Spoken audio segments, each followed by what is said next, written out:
দর্শক, একটু আগেই ডোনাল্ড ট্রাম্প নিজের সামাজিক মাধ্যমে একটা পোস্ট করে জানিয়েছেন তিনি ইসরায়েল এবং লেবাননের মাঝে ১০ দিনের যুদ্ধবিরতি ঘোষণা করছেন। একবার চিন্তা করুন, কি আজব এক পৃথিবীতে আমাদের বসবাস, যেখানে ইসরায়েল আর লেবাননের যুদ্ধবিরতি ঘোষণা করছেন খোদ আমেরিকার প্রেসিডেন্ট। তবে এর পেছনে একটা বড় কারণও আছে। আজ ঘণ্টাচারেক আগে পেন্টাগনে একটা প্রেস কনফারেন্স হয়ে গেল। বিগত ১.৫ দশকেরও বেশি সময়ের ইতিহাসে পেন্টাগনে এত লম্বা প্রেস কনফারেন্স হয়েছে কিনা তা নিয়ে সন্দেহ আছে। সেখানে মার্কিন সামরিক বাহিনীর সব বড় কর্তাদের সাথে উপস্থিত ছিলেন defence secretary Hegseth. Power point presentation দিয়ে তারা দেখানোর চেষ্টা করেছে কিভাবে আমেরিকা হরমুজ প্রণালীতে তাদের পেশি শক্তি বৃদ্ধি করেছে। মূলত এটা ছিল তাদের ক্ষমতা দেখানোর একটা শোডাউন। এরপরই ডিফেন্স সেক্রেটারি হেগসেথ সরাসরি হুমকি দিয়ে বলেন ইরানকে অবশ্যই চুক্তিতে আসতে হবে, না হলে আমরা কঠোরভাবে আঘাত হানব। এর আগে অ্যাডমিরাল কুপার তো আরব দেশগুলোর স্তুতি গাইতে গিয়ে বলেন আরব দেশগুলোর সাথে আমাদের দারুণ যোগাযোগ। বাহরাইনের রাজা তো আমাদের সাধারণ সৈন্যদের নাম পর্যন্ত জানেন। আরব বিশ্বের এই দাসত্ব সত্যিই বিস্ময়কর। তবে পর্দার আড়ালের খবর অন্যরকম। পাকিস্তানি বেশ কিছু গণমাধ্যম জানাচ্ছে আমেরিকা মূলত এই যুদ্ধবিরতির সময় আরও বাড়াতে চায়। আর এই কারণেই গতকাল পাকিস্তানি সেনাপ্রধান ইরানে গিয়েছিলেন। যদিও হোয়াইট হাউস এই খবর অস্বীকার করেছে, তবে তারা এটা স্বীকার করেছে যে আমরা একটা চুক্তির ব্যাপারে আশাবাদী।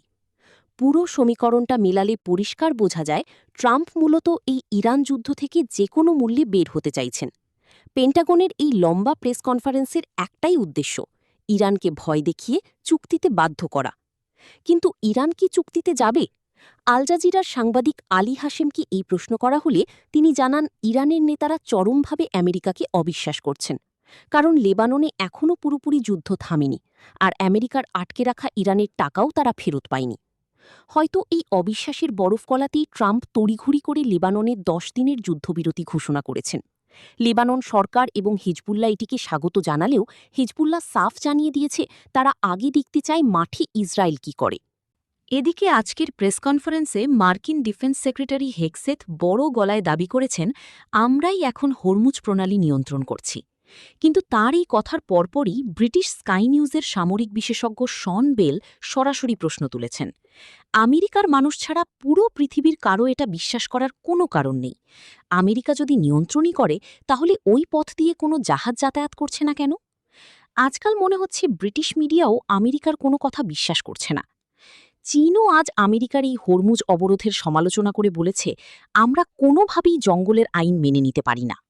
সব মিলিয়ে সামরিক বিশেষজ্ঞ শন বেলের কথায় সুর মিলিয়ে বলতেই হয় ইরানের এখন আগের চেয়ে অনেক বেশি প্রভাব ও সুবিধা রয়েছে। আজকের এই পরিস্থিতি পর্যালোচনা করলে একটা কথাই স্পষ্ট, সময় এখন পুরোপুরি ইরানের পক্ষে। তবে সামরিক সংঘাত যেভাবে হরমুজ অবরোধের মাধ্যমে অর্থনৈতিক যুদ্ধে রূপ নিয়েছে, তাতে এই যুদ্ধ যদি দীর্ঘস্থায়ী হয় তবে বাংলাদেশের মতো দেশগুলো ভয়াবহ অর্থনৈতিক বিপদে পড়বে। এখন দেখার বিষয় যুদ্ধ দ্রুত থামে নাকি এটি একটি দীর্ঘ হরমুজের যুদ্ধে পরিণত হয়। দর্শক, এটা এখন হলফ করেই বলা যায় সাম্রাজ্যবাদী আমেরিকা এখন ইরান থেকে পালানোর পথ খুঁজছে, কিন্তু সেই পথ তারা অনেক আগেই হারিয়েছে। উল্টো দিকে ইরান ঠিকই তাদের গন্তব্য খুঁজে পেয়েছে। হ্যাঁ, আমেরিকা একসময় ঠিকই এই অঞ্চল ছেড়ে পালাবে, কিন্তু ইরান তাদের জায়গাতেই থাকবে, হরমুজ প্রণালীও সেখানে থাকবে। তফাৎ শুধু একটাই, এখন থেকে ওই প্রণালীটা পুরোপুরি ইরানই নিয়ন্ত্রণ করবে।